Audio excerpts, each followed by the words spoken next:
Sanchar సాది app పై కేంద్రం వెనక్కి తగ్గింది. ఈ యాప్ కంపల్సరీ ఏం కాదని తేల్చి చెప్పింది. ఇష్టం లేని వారు యథేచ్ఛగా డిలీట్ చేసుకోవచ్చని స్పష్టం చేసింది.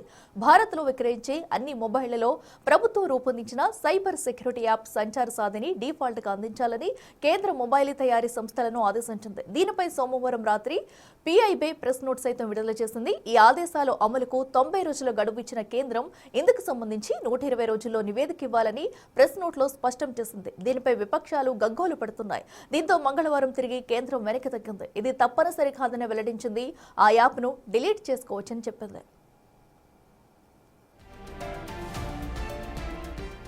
ఇంతకీ ఈ సంచార్ సాది యాప్ అని ఎందుకని చూస్తే సైబర్ మోసాలను ఎలాగైనా సరే కట్టడి చేయాలన్న ఉద్దేశంతో కేంద్ర ప్రభుత్వం ఈ అంశంపై ఫోకస్ పెట్టింది.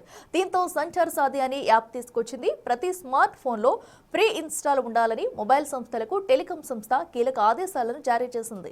ఈ యాప్ దేశీయంగా తయారు చేయడం మరో ప్రత్యేకత.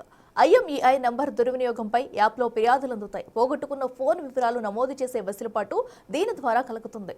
అనుమానాస్పద కాల్స్, మెసేజ్లను బ్లాక్, రిపోర్ట్ చేసే అవకాశం ఏర్పడుతుంది. నవంబర్ 28 నుంచి అమల్లోకి వచ్చింది కొత్త రూల్. టెలికాం భద్రతను బలోపేతం చేసేందుకే దీన్ని రూపకల్పన చేశారు.